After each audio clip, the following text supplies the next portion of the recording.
నమస్తే. నమస్తే. ఋగ్వేదాది భాష్య భూమికలో మహర్షి దయానంద సరస్వతి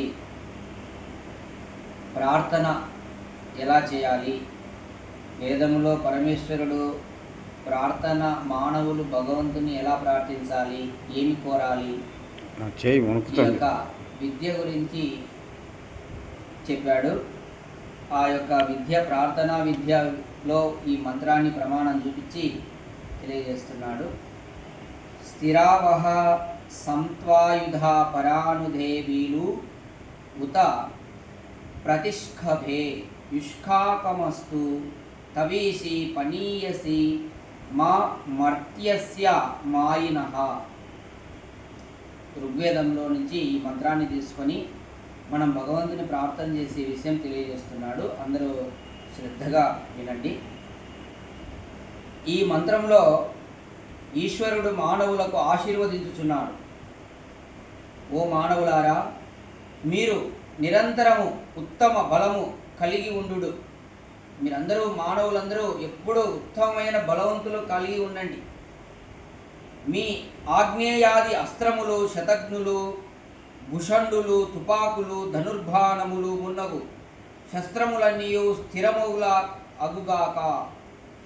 అలాగే మన యొక్క ఆయుధాలన్నీ కూడా మనకు అవి ఎప్పుడూ స్థిరంగా ఉండాలని చెప్తున్నాడు.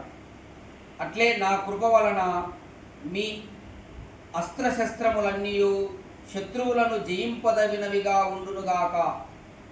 అంటే భగవంతుడు చెప్తున్నాడు, దుర్మార్గులు కూడా ఉంటారు, అటువంటి శత్రువులను మనము అణచాలంటే అస్త్రశస్త్రాలన్నీ మనం సిద్ధం చేసుకొని ఉండాలా అని చెప్తున్నాడు. మీ అస్త్రములు దృఢములు ప్రశంసనీయములు అగుగాక. ఆ అస్త్రములు కూడా బాంచి దృఢంగా ఉండాలి అని చెప్తున్నాడు. ప్రశంసనీయములు అగుగాక.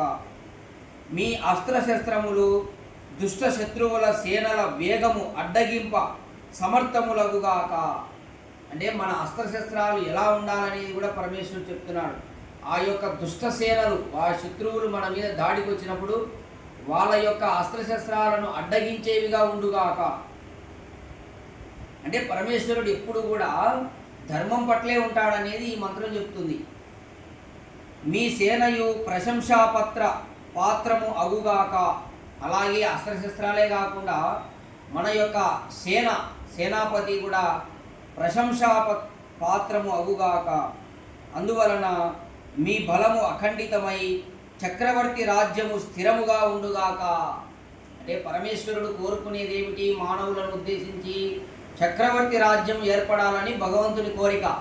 ఎక్కడైనా ఇది ఉగ్రవాదులు ఉన్నారు కదా, అటువంటి శత్రు మూకలను అణచివేయాలని పరమేశ్వరుడు చెప్తున్నాడు. వాళ్ళందరినీ నాశనం చేసి చక్రవర్తి రాజ్యాన్ని ఏర్పాటు చేయాలని ఉపదేశం చేస్తున్నాడు. మీ దుష్ట శత్రువులు సదా పరాజయమును పొందుదురుగాక. ఎవరైతే దుష్ట శత్రువులు ఉంటారో వాళ్ళు ఎల్లప్పుడూ పరాజయమునే పొందాలి అంటున్నాడు. కానీ నా ఈ ఆశీర్వాదము ధర్మాత్ములు న్యాయకారులు అగు శ్రేష్ఠ మానవులకు మాత్రమే వర్తించును. ఎంత అద్భుతమైన సందేశం ఇచ్చాడు చూడండి. ఈ సందేశం ఎవరికి? ఎవడు ధర్మాత్ముడు, శ్రేష్ఠ మానవుడు, ఉత్తమ గుణాలు ఉంటాడో అటువంటి వానికి ఈ ఉపదేశం. దుర్మార్గుడు ఈ ఉపదేశం తీసుకోకూడదు, వానికి కాదు ఇది. మాయావులు, కపటులు, అన్యాయకారులు, దుష్టులకు మనుష్యులకు కాదు. నేను ఈ ఉపదేశం చేసేది దుష్టులకు కాదు, ధర్మాత్ములైనటువంటి వాళ్ళు విజయమే పొందాలా. వాళ్ళ అస్త్రశస్త్రాలు ఎప్పుడు దుష్టులను అణిచేవిగా ఉండాలా, వాళ్ళ సేన మహాబలవంతమై ఉండాలా అని పరమేశ్వరుడు కోరుకుంటున్నాడు. ఎందుకు? చక్రవర్తి రాజ్యం ఏర్పడితే మానవులందరూ సుఖంగా ఉంటారు. శ్రీరాముని యొక్క రాజ్యంలో మొత్తం సమస్త మానవులు సుఖంగా ఉన్నారు చక్రవర్తి రాజ్యంలో. అటువంటి రాజ్యం ఏర్పడాలని భగవంతుడు ఆశిస్తున్నాడు.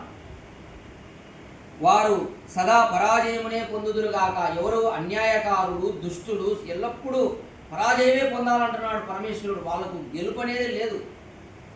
ఇది భగవంతుని ఆజ్ఞ. అట్లా మనం ఈ సందేశాన్ని తీసుకొని మన సేనలను అట్లా తయారు చేసుకొని మన అస్త్రశస్త్రాలు ఆ విధంగా సిద్ధం చేసుకోవాలి, బలంగా ఉండేటట్టుగా. కావున మీరు ఎల్లప్పుడూ ధార్మికులుగా ఉందురుగాక. ఇది భగవంతుని యొక్క ఆదేశం. మానవులు మనము ధార్మికులం కావాలి, ఎల్లప్పుడూ ధార్మికులుగా ఉండునుగాక అని ఉపదేశం చేస్తున్నాడు. ఓం తత్సత్. మన ధాన్యం. అదే రెడ్ బటన్.